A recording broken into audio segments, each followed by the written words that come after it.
Hi, welcome to Coffee and Closers. I'm Mihelich, and I want to personally invite you to join me and one of today's top performing sales stars for a cup of coffee and authentic conversation. And our collective goal is that you will walk away with tangible knowledge that you can apply to your sales efforts today. Are you ready? We'll grab a cup, fill it up, and let's get into another episode of Coffee and Closers.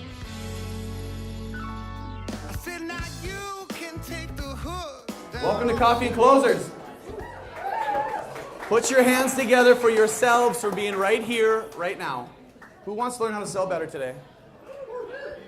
Who's just here to see Christian move? Well, thank you guys for coming. Before we get into everything, I want to thank some people. I want you guys to turn around right now, and I want you to see that desk over there full of WeWork people. They are officially one of our newest sponsors. Thank you guys so much. Put your hands together for these guys. You've watched us grow this year. You guys have been amazing, and now your financial support is going to help us grow it, so thank you. If you guys are listening to this podcast at home, you've probably heard some sweet jams at the beginning. That is local musician Alex Rossi. Buy his music. Go support him. He's an amazing, amazing artist. And this is being recorded by our friends over at Jensen Studios. Thank you guys so much for putting this out across the world. We've had amazing, amazing views, amazing likes, and it's been followed, and it's all thanks to your guys' quality. So thank you guys. Put your hands together for them. And you guys smell that roast? It's not the guy next to you. Nope. Not Josh Feedy this time. That is that's Driven Coffee. Thank you guys for supporting this and pouring the good stuff over and over and over. Thank you guys. Last but not least, my name is Mihelich.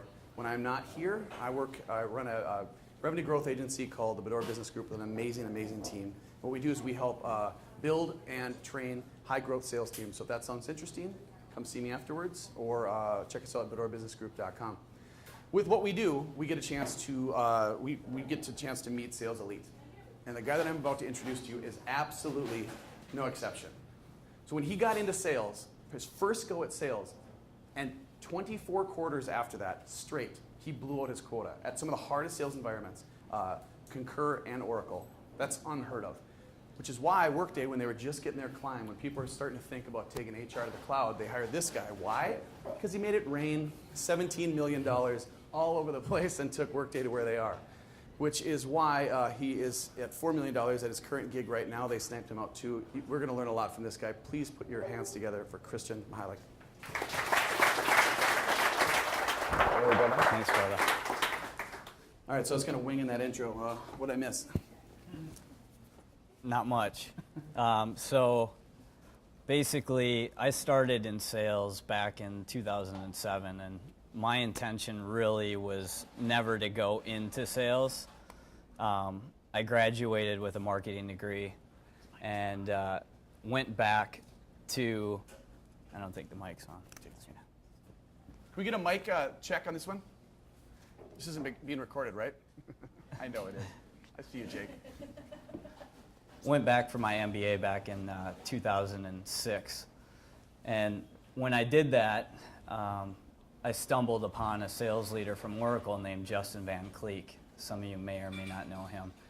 And through conversations, he asked me if I would be interested in selling for him. And so he asked if I would come in for a ride along with his sales team. And so I did that in 2007, and the rest is history. I've been selling for the past 11 years. I think what drew me to it was really the fact that it was so exciting on the sales floor. Yeah. There was so much enthusiasm. You really had the opportunity to run your own business within a large corporation. To me, that was exciting. You know, coming from marketing, it was about helping customers and prospects get excited about whatever product or service that you had. Yeah. And so sales was just taking that one step further. So now that they're excited about it, you know, how do we get them to purchase that product or service? And so from there, I spent about 4.5 years at Oracle.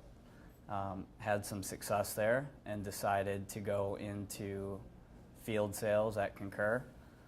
Spent about 2.5 years at Concur in field sales and hit my numbers while I was there as well. Hit your number. Push.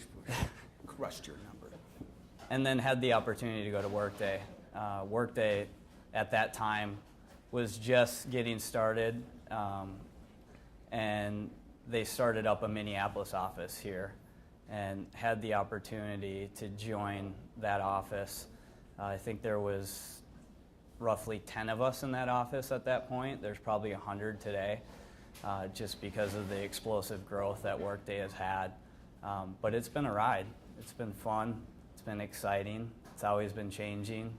I would say, sales back in 2007 is completely different than sales is in 2018. Yeah. But it's been a fun journey. How so? Because I know what you're talking about, but actually, let's get a check. How many people's first time is it here today? How many people have been to this event? Good to see you back. New? Who's new? There we go. That didn't work out. Did not work out in my favor. How many salespeople do we have here? That was supposed to be the question. Okay, how many non? All right. Just so you know, well, kind of who we're going to be speaking to, but I'd like to hear that answer, if that's okay, because I want to hear what your take is on where it was and where it's at now. Yeah, so, if you look at the world today versus the world in 2017, a lot has changed. And so I think one of the biggest things that has changed is the access to information. So, when I graduated high school, the internet had just come out, and, if you wanted to get on, it took you about 5 minutes to dial up and actually get on the internet. And so today you can access something in probably 5 seconds. You ask Siri, hey Siri, tell me the answer to this question, and you have access to that information. So it's not so much educating people about what your product or service is, because they already know that. One of the statistics that's pretty staggering for me is 50% of all product searches start in Amazon today. And so what that tells you is that people don't really care about the description, the manufacturer's description of that product or service. They care about the reviews of real people using the products. And so with that being said, the role of sales has completely changed. And so it's no longer me having to educate you on what we do as an organization or what our product and service can deliver, because that information's already on the web. Yeah. It's reinforcing a lot of what they already know and then pointing them to customers, real life examples of individuals or organizations that are leveraging that technology or that product or that service, so that they can get candid, real feedback. Can you expand on that? Because you guys hear a process. Does anyone hear a process? And most of you guys know, people don't realize it's about salespeople. They always think, oh, look at how they drink too much, or they, kidding, or they're always confident. Most of that is a bunch of BS. A lot of us didn't start that way. It was just a process that we learned. Could you talk about that process? Because what you're talking about is, as soon as somebody expresses interest, that's when Christian starts closing them down.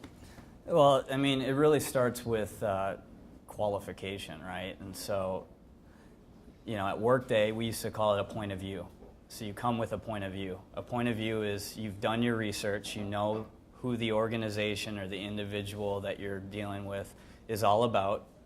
You know the industry, you know the strategic goals and initiatives of that organization, you know the role of the person that you're meeting with and how they're directly tied into those strategic goals and initiatives.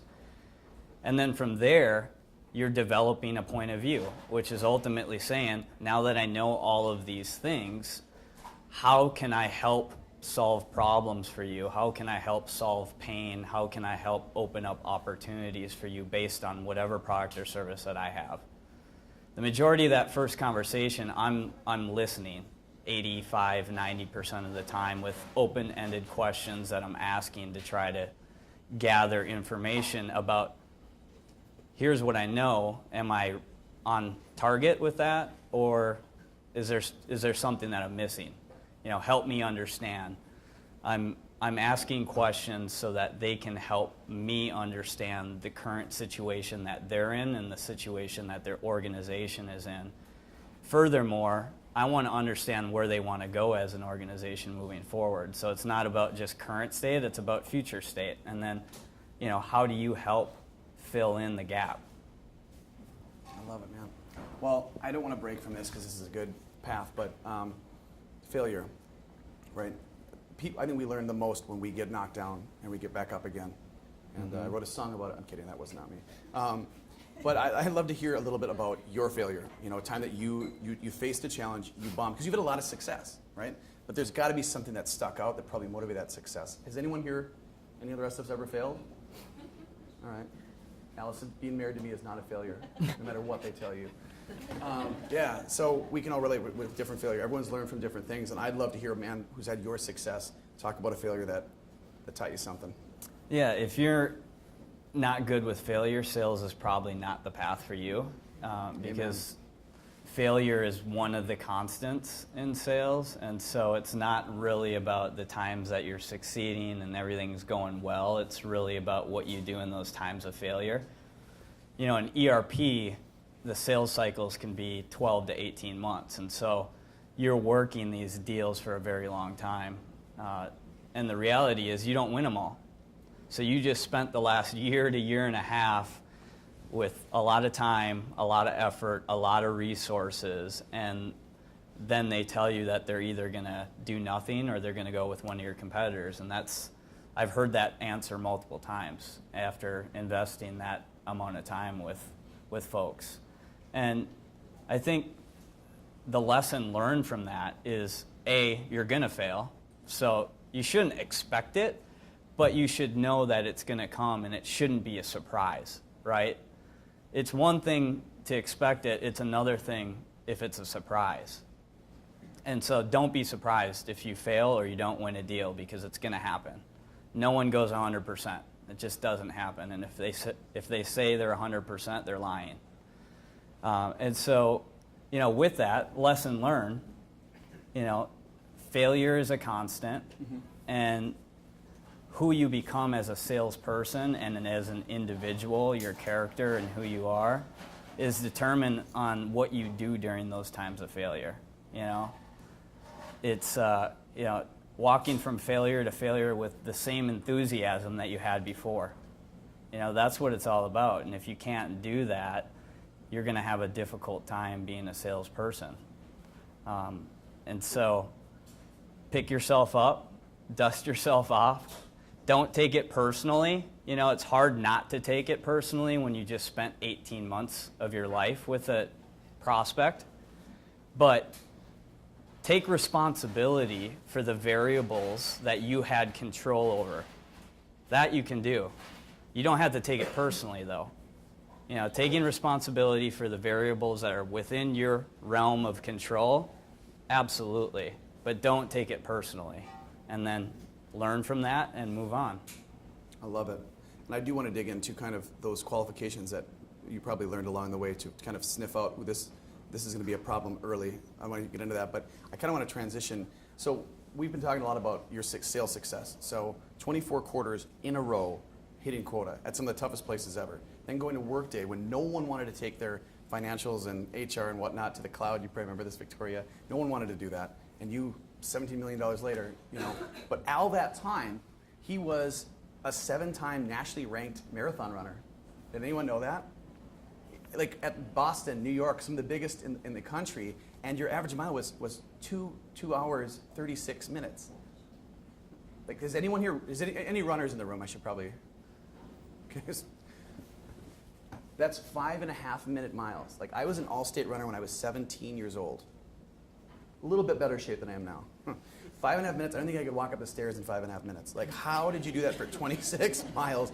And I guess what I'm getting at is the discipline that takes to have, you're kind of running in parallels. You have your passion that you're kicking ass at, and then you have your career that you're kicking ass at. Can you kind of share with us, how did you accomplish that? What was your mindset like? Because you had to have some failure as you're training, right? You had to have some, I don't want to go running today, I don't want to do this. And I think that applies to sales too, because they're both a grind. Definitely. You're definitely not a math major, because it's not 5.5 minute miles. It's like 550 something per mile. But touche, I wasn't an accountant. But thanks for the credit. But no, I mean, running for me is therapeutic. It's spiritual. You know, it's a way to unwind from the stresses of work. And so for me, I loved running because, I got to sort my thoughts out. It was a stress reliever. And, at the same time, I learned a lot of lessons from marathon running too, because just like sales, it's not a 100-yard dash, it's a marathon. So the way that you chart out your course of how you're going to go out and how you're going to run is super important. It's not something that you go and just sprint for 26 straight miles. I'm going to try to stay steady along each and every mile and get through this race without hitting a wall at the very end. And I think, my first marathon was Grandma's up in Duluth. And I actually crashed and burned on mile 25 and went down. The medics had to come over and they had to give me an IV. And then they said, do you want to get pulled out of the race? And I said, no, I want to finish. So 45 minutes later, when they said, your vitals are okay to go ahead and finish, I got up, Al LeMay came alongside of me, and then we finished the race together. And so, that was a great lesson for me because I didn't really understand how to run a marathon my first time doing it. And after that first experience, I knew that I had to put more electrolytes in my body. I had to take care of my body more at the beginning of the race so that I could endure through the rest of the race. And so, similar with sales, you fail that first time and you take it personally. And oftentimes it's hard to pick yourself up, dust yourself off, and keep pushing forward. But it's about, what did you learn from that failure? What can you take from every single failure to make yourself a better person and a better salesperson? Right on. So with that kind of, we talk about failure and we're going to transition into some success stories. But before we get there, the one thing I learned from failure, especially in sales, is making note of what happened. I had a fantastic manager, Josh Kinzer, little plug, that taught me a lot of things. But one of them was, if you say something and the conversation stops, at that moment when it stops, write that down. What did you say, into that what did you say up into that? So I had these weird little deals down, and it would be like, but after a while you understand, okay, you learn to ask for budget in a way that doesn't piss somebody off. You learn to ask for timeline. You learn to ask, where's their ranking in this decision-making process, right? Would you share some of that stuff? You said you get back up again, you learn, but you also take that battle scar and you learn, all right, I'm not going to throw that punch that way. I'm going to do something different next time. Yeah, personally, I think all of those qualification questions are important, but I feel like you need to earn the right to ask those questions. I think oftentimes you go in and you kind of have this qualification checklist as a salesperson. Yeah. I'm not a big fan of that. I think it's important to know what you need to get to in terms of, do you have budget? What's your timeline? Who are the decision makers?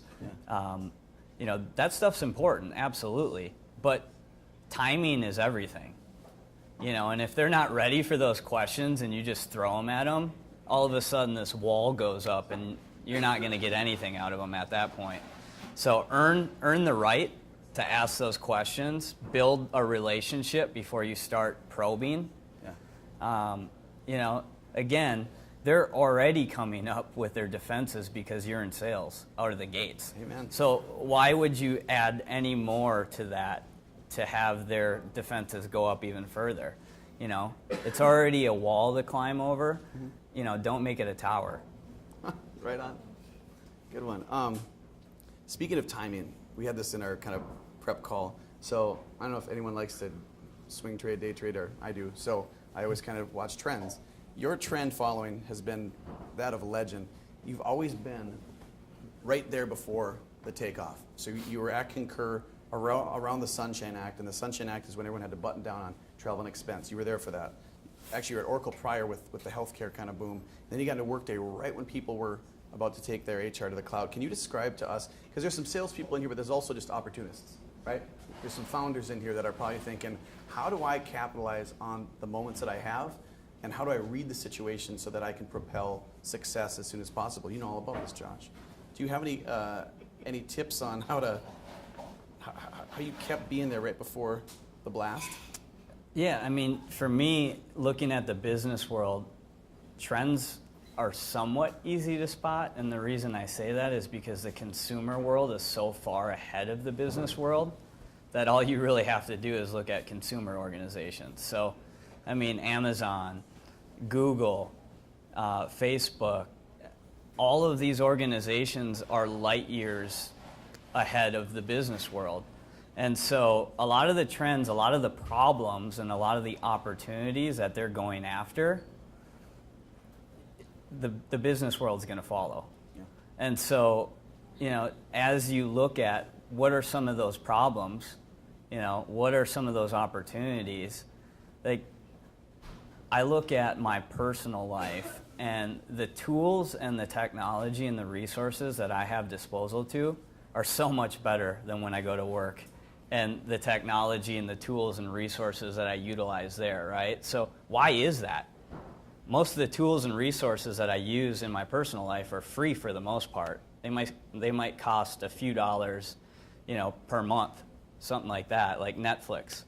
But these corporations are spending millions of dollars, and these tools or resources or technology, they're not, for the most part, empowering people's lives. They're not helping them do their jobs more effectively. And why is that? So as you start looking through that and diagnosing it, there's huge opportunities out there for businesses to come in and do the same thing that organizations are doing in the consumer world. So who are those companies? I mean, WeWork is one of those that is doing some incredible things in the space. I mean, look to companies like that are solving problems. Good stuff, good stuff. So let's get into your accolades and your success. We all want to hear about opportunity, right? You took on a challenge and it worked, and you probably repeated that process over and over. Do you have a couple, maybe one, two, that just stood out as these are my crowning achievements? This is my crown jewel. I'm so proud of it. What would that look like for you? I don't really have a crown jewel. I mean, every sale, every deal that you win, you look at a little bit differently. I think what I'm most proud of is the relationships that I've built over my career. I still keep in touch with a lot of customers from way back in the Oracle days. I'm still friends with people that I sold to when I first started at Workday. We go out and we grab happy hour, or we go to wild games, or and it's not business related. I genuinely want to hang out with these people because they're good people. And we developed a relationship that's meaningful more than I sold you something, now we're connected through that. I think if you take that approach, you might not win every single deal, but you feel a lot better about the approach and who you are. And I think for me personally, who I am and who I was created to be is the most important thing. And so if I can stay true to that, I feel pretty good about every deal that I'm working. Amen. Do you see? Sincerity, genuine. Hopefully we're dispelling the myth of any non-salespeople that we're all a bunch of dirtbags. A lot of us truly care about the customer and want to see the customer succeed. Anybody else with us on that one? All right. So so this works. So we're going to open this up to you guys. We're going to pull the plug. We're going to open this up to you guys in a little bit. So you're going to be able to ask all the questions that you want. There is no dumb question.